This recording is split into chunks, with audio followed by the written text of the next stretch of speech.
Alright बच्चों, देखो हमारा टॉपिक है अब यूटेराइन रिलैक्सेंट्स, जिसको हम एग्जामिनेशन में हो सकता है आपके आ जाए टोकोलाइटिक्स।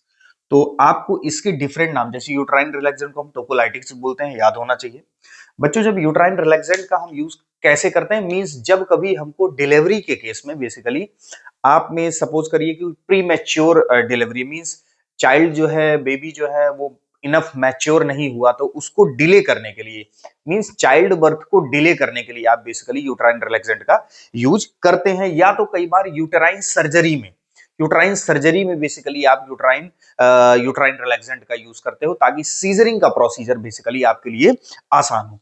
तो आपका ये प्रोसेस हो गया, किसके लिए हम यूज कर रहे हैं, प्रीमेच्योर लेबर के लिए, डिलेइंग कर रहे हैं क्या, चाइल्ड बर्थ, और यूटेराइन सर्जरी के लिए हम इसको यूज करते हैं। इतनी बात हो गई। देखिए बच्चों, इसमें क्लासिफिकेशन आपको लर्न करना होगा। क्लासिफिकेशन में आपका बेसिकली जो आता है वो बीटा 2 एगोनिस्ट आते हैं, जिनको हम बोलते हैं एड्रिनर्जिक एगोनिस्ट, जिसमें हमारा रिटोड्रिन, इस तरीके से रिटोड्रिन, सॉल्ब्यूटामॉल, टर्ब्यूटेलिन, सुप्रिन, तो ये आपके एड्रेनर्जिक एगोनिस्ट है, बेसिकली बीटा 2 एगोनिस्ट है। यूट्रस के मायोमेट्रियम में, स्मूथ मसल में बीटा 2 रिसेप्टर होते हैं, जो कि रिलैक्सेशन के लिए रिस्पॉन्सिबल होते हैं। अब ये calcium channel blockers like nifedipine, oxytocin antagonist, atosiban, तो कई बार ये 2 मार्क्स में भी आपके पूछा जा सकता है। मिसलेनियस में आप बात करें तो मैग्नीशियम सल्फेट, आपका बेसिकली हेलोथिन, या हम बात करें तो नाइट्रेट्स, तो ये बेसिकली आपका इस तरीके से क्या आता है, मिसलेनियस में आते हैं। तो हम वन बाय वन बात करेंगे। देखिए इसमें बहुत सबका मैकेनिज्म ऑफ एक्शन इंपॉर्टेंट नहीं है, लेकिन चूंकि इतना ये आसान है तो आप इसका सबका सुन सकते हैं, आप एग्जामिनेशन में जो भी आए आप उसको लिख सकते हैं। बीटा 2 एड्रेनर्जिक एगोनिस्ट में हम क्या बात कर रहे हैं, बेसिकली यहाँ पे ये ड्रग्स हो गई, रिटोड्रिन, टर्बुटेलिन, साल्बुटामॉल या आइसोक्सोप्रिन। मैकेनिज्म की अगर हम बात करें तो ये बेसिकली जो बीटा 2 रिसेप्टर स्मूथ मसल में है, उसको क्या करते हैं, बीटा 2 रिसेप्टर को क्या करते हैं, बेसिकली ये एगोनिस्टिक एक्शन है। चूंकि बीटा 2 रिसेप्टर किसके एग्जांपल है, जीपीसीआर, और जीपीसीआर में कौन सी प्रोटीन है, जीआई, तो बेसिकली ये इनहिबिट करेंगे। इट मींस ओवरऑल ये क्या करते हैं, स्मूथ मसल को, यूट्रस की स्मूथ मसल को रिलैक्स करते हैं और यूट्राइन रिलैक्सेंट की तरह रोल प्ले करते हैं। मींस जो फेवरेबल इन्वायरमेंट है चाइल्ड बर्थ के लिए, उसको ये डिले करते हैं।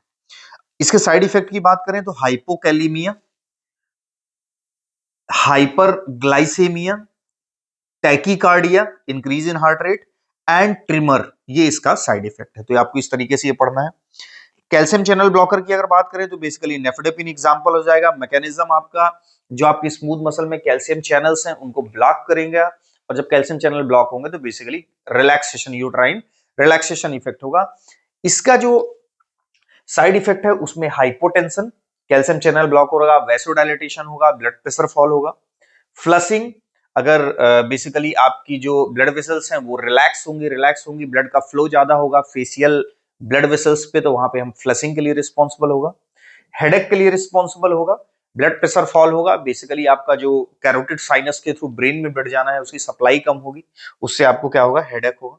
तो ये जस्ट बेसिक सा है। ऑक्सीटोसिन रिसेप्टर एंटागोनिस्ट, ये सबसे सेफेस्ट यूटेराइन रिलैक्सेंट है। तो ऑक्सीटोसिन एंटागोनिस्ट में बेसिकली आपका लाइक आता है एटोसेबान। क्या आता है, एटोसेबान। इसका मैकेनिज्म ऑक्सीटोसिन के एक्शन को एंटागोनाइज करके, ऑक्सीटोसिन का एंटागोनिस्ट हमने पढ़ा था बेसिकली कि वो ऑक्सीटोसिन रिसेप्टर के थ्रू एक्ट करता है, बेसिकली फास्फोलाइपेज सी और वो IP3 डाइएसाइल ग्लिसरॉल और कैल्शियम वाला पाथवे, तो वहां पे उसको इनहिबिट करके यूट्राइन रिलैक्सेंट रोल देगा। प्रोस्टाग्लैंडिन की सिंथेसिस को भी ये बेसिकली इनहिबिट करता है। साइड इफेक्ट में इसका nausea and headache, right. Magnesium sulphate, ये बेसिकली अगर हम मैग्नीशियम सल्फेट की बात करें, मिसलेनियस में ड्रग है, तो मैग्नीशियम सल्फेट का जो मैकेनिज्म है, एक्चुअल में जो मैग्नीशियम सल्फेट है Mg+2, तो ये आपका क्या करती है, कैल्शियम से कंपटीशन करती है। किससे, कैल्शियम से। कहां पर, यूट्राइन स्मूथ मसल में। और कैल्शियम से जब कंपटीशन करती है तो वोल्टेज गेटेड कैल्शियम चैनल्स को, ये कैल्शियम को वहां पे उसकी एंट्री को क्या कर देती है, ब्लॉक कर देती है।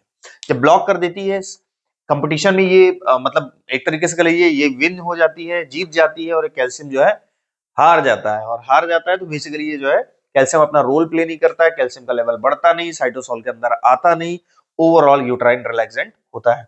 साइड इफेक्ट की अगर बात करें तो हाइपोटेंशन एंड रेस्पिरेटरी डिप्रेशन। तो respiratory depression is the very important side effect of magnesium sulphate. तो तो ये आपका बेसिकली यूटेराइन रिलैक्सेंट है। कंबाइंड क्वेश्चन आपका आ सकता है एग्जामिनेशन में, यूटेराइन स्टिमुलेंट और रिलैक्सेंट की pharmacology, basically drug acting on the uterus की फार्माकोलॉजी पूछेगा, तो वो उसमें वहां पे आपको दोनों मेंशन करने होंगे। मैकेनिज्म ऑफ एक्शन आपको सबका मेंशन नहीं करना है, उधर आप ऑक्सीटोसिन लेके चल सकते हैं, इधर आप बीटा 2 एड्रेनर्जिक एगोनिस्ट। अगर स्पेसिफाई करके पूछता है तब तो आपको उसी का स्पेसिफिक आंसर देना होगा। Okay, this is all about the uterine relaxants. Thank you very much.